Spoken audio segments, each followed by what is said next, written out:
think that it's fair to say that the contribution that Jan just made makes us think about how beginning to end these exclusion policies at school is the beginning of justice for young people, children and young people who have been at the end of this punitive system.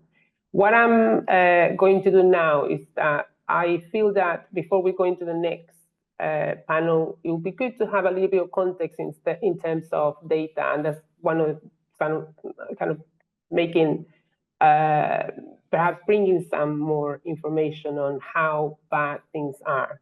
I always feel that now, especially as a local member in a local authority, I find that it's important not to be an agitator.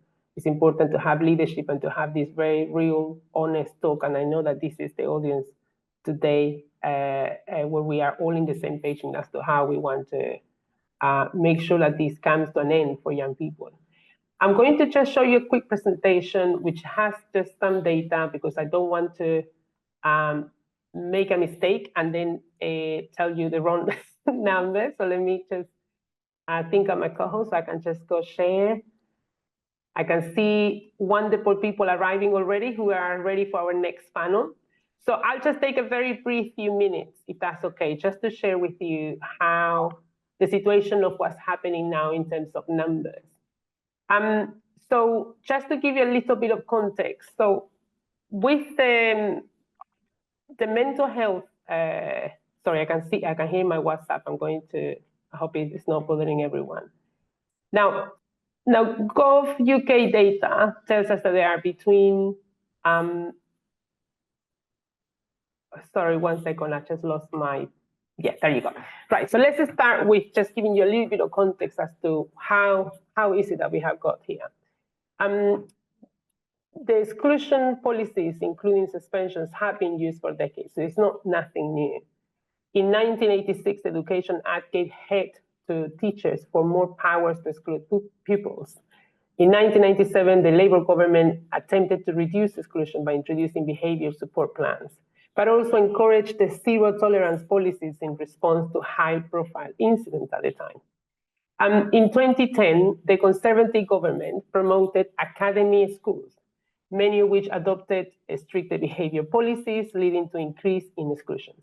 And in 2019, amongst these key milestones within the last couple of decades, in 2019, the teams of review of school exclusions found that exclusions disproportionately affected Black pupils, children with special educational needs, and those from disadvantaged backgrounds, something that Diane was alluding to, and I'm sure that the panel will come and speak to in a few moments.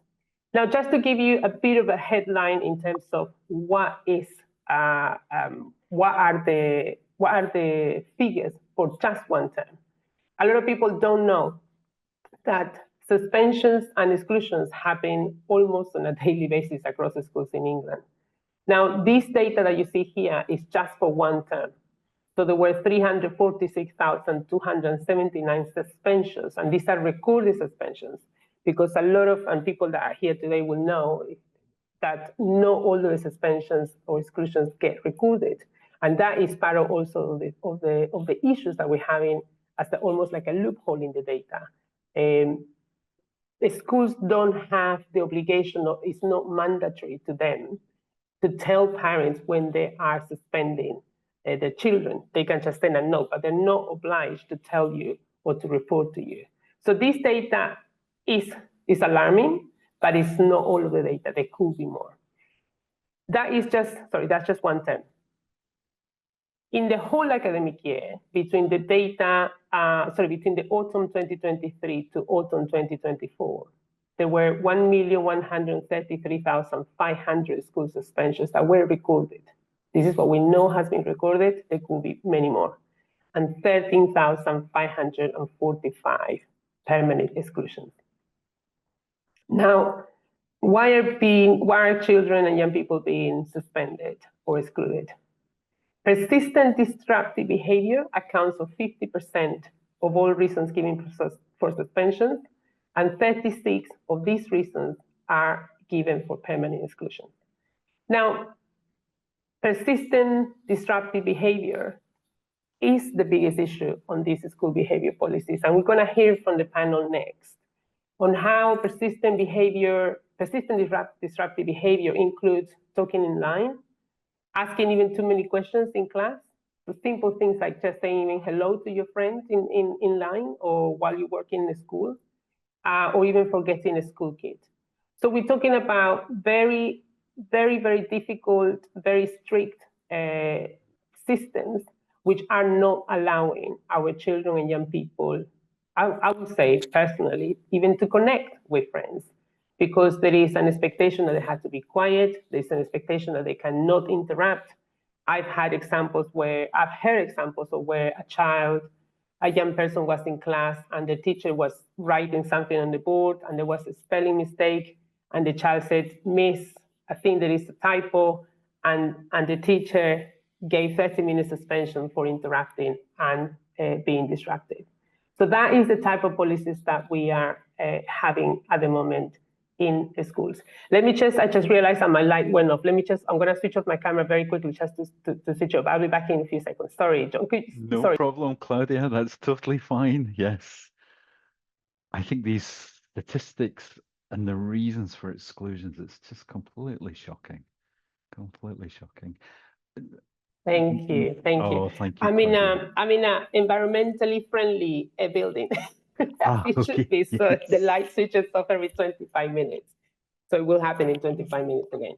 So this is sort of the data and the context that we wanted to give coming on to the next panel. And I think we're going to open up for also a bit of discussion. But perhaps one of the things that we don't always talk about, and now there is a real opportunity with the schools well-being bill, is that we should be making changes to these policies and take away the powers that were introduced before, where there is zero tolerance to children and young people, from simple things from saying hello, like saying hello, talking in line, actually connecting at an emotional level at schools, but being told not to do that. And I think this is the perfect space, the mental health space, and why we wanted to do this event. Because we want to make sure that mental health is a priority for children and young people in the schools. It is the right. I'm going to stop there, John, and I think we're going to open soon for a bit of a discussion before we bring the next panel, which I know that are also getting ready. Let's do that. Yeah, we've got a bit of time for comments from the chat. And we could do some unmuting as well. So I think there's so much energy here. It would be great just to have a bit of time, wouldn't it, to say some things. And yeah, great. And Claudia, thank you for that context. It just, I had no idea of those numbers. It just is completely taken my breath away. So thank you, Claudia. That's really and these are, so just if I may, so these are just numbers that are not even the full picture, John. And parents that are here in this room, they will know that that is the case. That a lot of one of the campaigns, there have been many campaigns, but unfortunately they haven't been successful because they have hit that wall that they cannot get into academies. Local authorities cannot challenge academies. And that's part of the campaigns that here, which actually one of our panelists will be speaking on in a little bit later. But the numbers, although it's not by way of exaggerating or creating something that is not true, but it's actually true that these numbers are scary. They're affecting young people, but it's not the full picture because that's part of the loophole of the system, that not everything gets recorded. I see that there are questions or comments that we want to bring in before we start bringing the next panel? Yeah, let's do that. I noticed the comment, Kate, that you're here to find support in the different roles you've had in schools, and I just wonder whether you might want to unmute and say something around that and how, like, as we get the campaign going, how we might be able to be helpful. And no pressure, don't want to put you under any obligation to, but we're just noticing your comment. Nicola, could we come to you next? Would that be all right? And just pick up on your comment in the chat, if that's all right. Yeah, I think I was I was commenting on the particular context that you were speaking to then, Claudia, around behavior in schools. And I was just thinking about, particularly for SEN children, there might be direct discrimination that's happening to SEN children in the way that it's happening to children of color, Black children. But also there's this indirect discrimination that arises from the school just not being a suitable environment because of the kind of quite archaic, industrialized structures that exist in schools that just don't suit a lot of kids with differences. And when back in the 90s, I was a youth worker doing education otherwise projects with young people that were experiencing exclusion or were just self-opting out of school by just not attending school.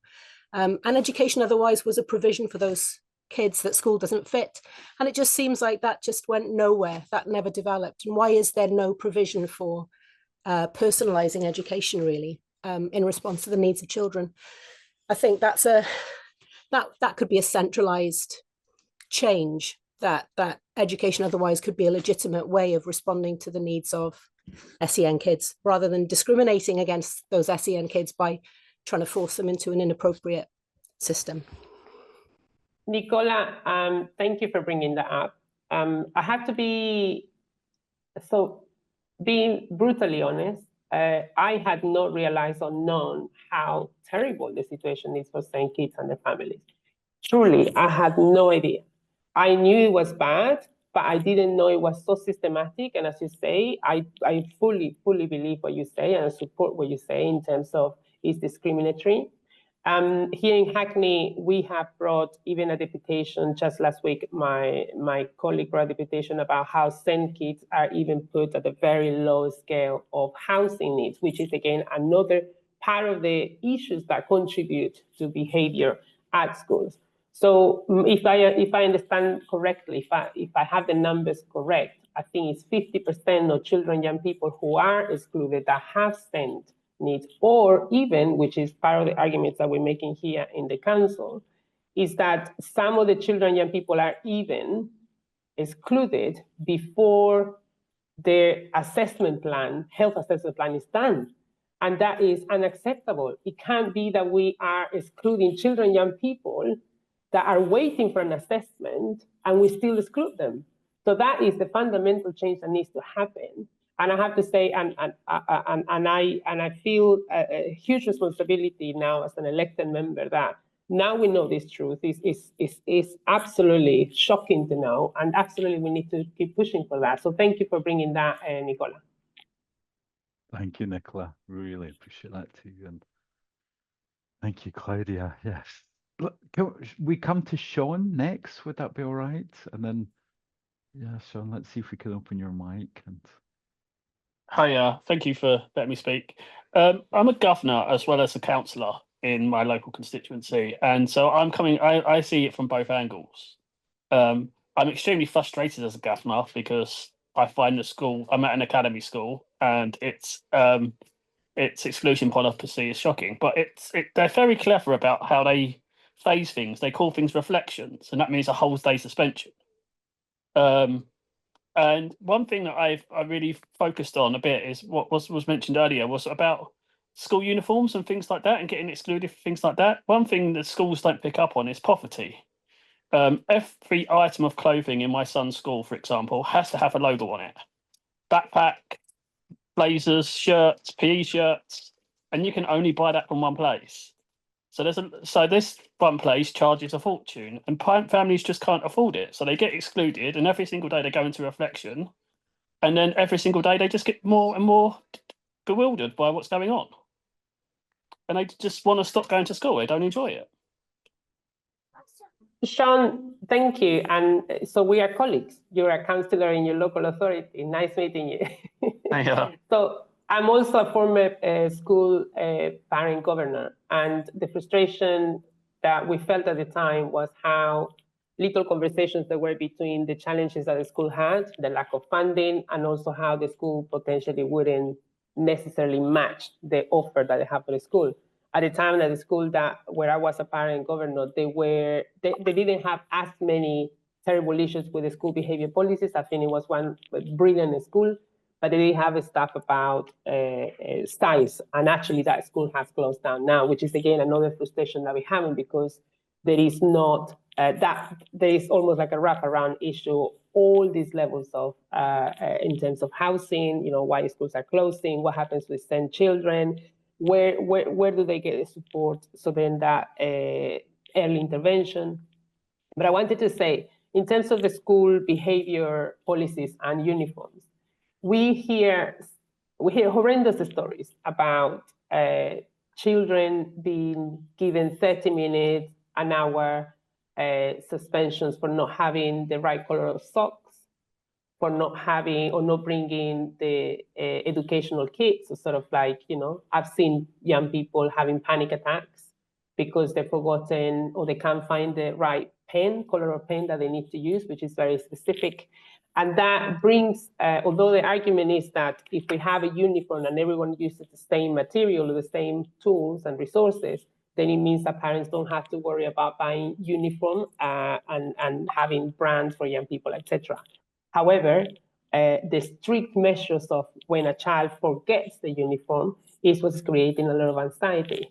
Now, the question for everyone out here, and hopefully we're going to discuss for the rest of the conference, is what are we teaching our children, young people, by punishing them, isolating them, sending them away from their friends and the network and the safer space by simply not having the right colors of socks or not having the uniform or the classic one, the tie.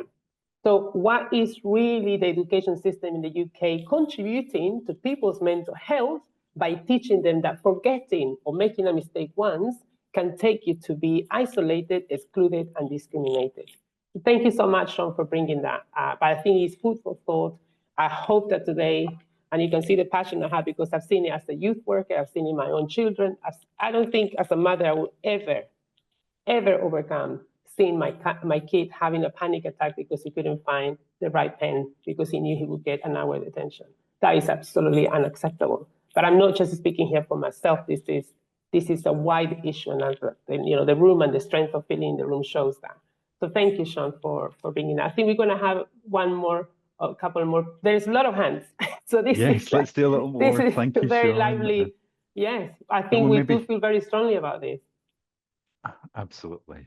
It was so important. And we'll maybe take a couple of colleagues who haven't spoken yet, and then we'll come back to Laura and Omar, if that's all right. Yes, and maybe, John, just give a heads up to the panel who are ready to go, and I can't wait to have them because they will bring so much for the room for this session. Like maybe we do another 5 minutes in the interactions. We could start a little bit earlier with the panel, so they got a bit more time. I can talk all day, John, as you can see, so no problem with 5 minutes. Great. Thank you, Claudia. Esther, can we come to you next? Yeah, please. Hi, Esther. Absolutely, John. Can you hear me? Can hear you loud and clear, Esther. Yeah. Lovely. Thank you. And thank you very much for inviting me to speak. And it's a real privilege to be here. Can I just wave a flag for educators? I work in the Faculty of Education at the University of Cambridge. I had the enormous privilege a couple of weeks ago to, I'm a psychotherapist, clinical supervisor. I'm a doctoral student looking at the psychotherapeutic pedagogy of how we teach counselling psychotherapy. I'm also a clinical supervisor at many very deprived secondary schools for student counsellors and counsellors in practice. I just wanted to wave the flag to say that so many educators really hear your voice. And what I hear from colleagues who are teachers and the teachers I work with is they so desperately want change to these solutions. And when I was speaking at a PGCE conference for secondary teachers, I was teaching on the mental health and well-being of adolescents and how we manage behaviour. And I just wanted to bring in another perspective to say, change is happening. People are hearing these messages, but change takes time. And as a parent myself, you know, with children in the school system, I so want to try and encourage teachers who I do think have an incredibly challenging role. But I feel some of the early years support is really key for how children learn and manage in school settings. I just wanted to make that comment, but thank you very much indeed. Thank you. Oh, Esther, thank you so much. You know, Esther, I worked at the Institute of Education for a number of years, and what I saw was really concerning, something that you kind of mentioned as well. So I think we do need to take into account the mental health of educators and our teachers. I find it quite alarming that I'm also a trade unionist, and at the time I was looking very closely at the number of of teachers that were leaving the profession because of the huge stresses and the struggles. And I would like to hear more about, if that's okay, I would like to hear what you think about also those stresses and the pressures, because that are coming to educators. Because something that I feel personally is happening is that I don't think I think there is too much pressure on grades, that it doesn't matter how strict we get as long as you get the grades. And again, in the next panel, there will be more information about the campaign that has been happening in here on how things have been kind of pushed, and we got some sort of successes in terms of reviewing assessment in academies, but there is a huge pressure of teachers. I think it's important to know that this is not against teachers, this is not against educators, and it's not against not having great grades. I think a healthy, emotionally healthy schools will impact everyone, all teachers. You know, I remember when I'm from Bolivia in Latin America, and when I go to Bolivia and I do make an effort to visit my teachers, especially from primary schools, because they were my sanctuary. I had huge issues at home. My teachers were my safe space. And if kids don't have that in here, it's really terrible. But this isn't, I think we need to emphasize, this isn't against teachers. I'd like to hear your thoughts, Esther, if that's okay. Sorry, I brought it back to you. Because it would be really good to hear what you think about that, whether there is too much pressure on teachers and educators. I think we personally need to have great educational reform in how we, and I'm speaking for myself here, please don't quote me as speaking for the University of Cambridge. I cannot and speak for them on any level. I'm just speaking for myself as a parent and educator. And I think what we really need to look at is, what is the function of a school? You know, because schools have taken on the healthcare provision. We've got the educational healthcare plan, the EHCP. There's so much that schools have taken on that in some ways they didn't necessarily used to have the responsibility for. So what are educators expected to do? And how can they do that with limited resources? I also personally, and this is just me personally, having had children who've just done GCSEs, just going into A-levels, you've got SATs, you've got CATs, you've got all these assessment tests. Again, you know, often if you think of things like maths and English GCSEs, we know that every academic year, 17% of those children will fail. So you've got children who are expected to do exams that they know they are going to fail and they can never pass.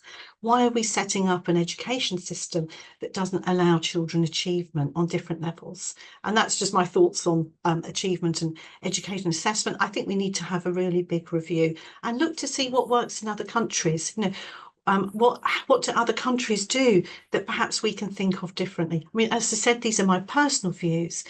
But certainly something I want to do is to support educators to really reflect and think about how we are educating, how we can educate well, and certainly support head teachers and teachers therapeutically to have good health and well-being for the teachers, and compassionately minded schools as well. That's just my thoughts. Claudia, thank you very much for giving me an opportunity to say a little bit more. As I said, those are my thoughts and certainly not the thoughts of Cambridge University, just to clarify. No, thank you, Esther. Well, this is the powerful, I think this is the power of the grassroots and people coming together, isn't it? We need to hear from voices like yourself. And I think the question that you asked about, you know, what are educators meant to do? What's the role of educators? And there's been a number of layers of responsibilities that teachers have been trying to be given over the years as a solution of lack of funds. So where the state cannot fund other areas and social support, and they have been given this responsibility to schools. Thank you very much, Esther. I think we have John. I cannot take over this bit. I'm so sorry. This is wonderful, Claudia, and just there's so much energy here with us all, isn't there? It's incredible. Anna, I just wanted to check in with you, and then maybe we come to you next, Mick, to say something about the campaign.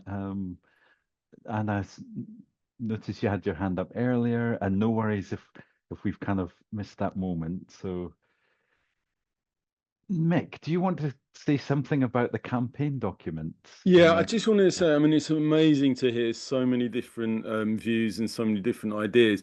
If you have a look at the program, what we've done is in task, we've been putting together a kind of campaigning document, which is now in the back of the program, and the link's been put in there a few times, and I'll just put it back in again. So do have a look at that. I think what would be really good to do before the end of the event today is to think about actions and think about how we can take that forward. But what we're trying to do in that document is to bring together all these different ideas.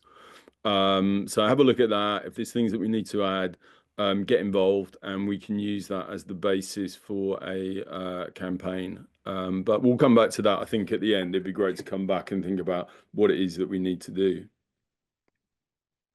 Thank you, Mick. That's great. And maybe we might have some ideas about how we gather around that too, and kind of keep our energy going. So, yeah, Absolutely. And it kind of feels that it's the right moment to do as well, because there's been so many headlines that have been now kind of building up. And I feel that it feels like it's the moment. We have to do it now. I mean, definitely, Claudia, when you were saying like before the end of the year, is there a possibility to do something? You were saying now is the moment, and it's just exactly right, isn't it? The energy's here. Absolutely, yeah. Yes. And as I see Laura has said, it's just surface. It really doesn't even go as deep, those headlines. Yes. I notice we're just a minute or two out from the panel, and I wonder whether we just pause to take a breath and bring the panel together. I think it's been so dynamic, unless Claudia, there's something else you might want to say to kind of round up this piece here. No, thanks, John. No, again, my light has gone off. That's because we're heavily environmentally friendly and conscious in this building. I was just going to say that it's really wonderful to see everyone in this room. But I can see and acknowledge that this is just the beginning. And I want to personally now, as an elected member, I feel the responsibility that we have and local government has on making sure that this doesn't happen anymore. This is just not data. The numbers that we put on the presentation, these are just numbers, but every number is a person. Every number is experience. You know, the nearly 2 million suspensions in 1 year is a moment of distress that hasn't just happened to a young person, it's also to the entire families. I say personally, as a person that I'm not a native English speaker, this is huge, and there is lack of support. You go through this bureaucratic system where you don't speak the language, where you go to hearings where they send you documents that 200 pages long and you don't know where to start. So this is a huge, huge issue that is seeing the impact across society. So thank you for allowing me this time.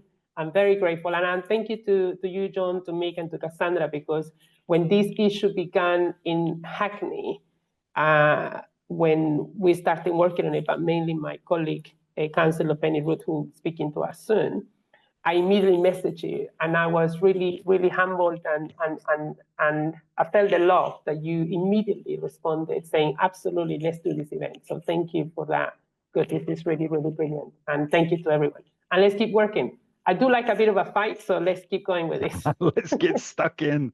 Let's get the sleeves rolled out. It's such an honor to be all together today and be in this together. It really is. And yeah,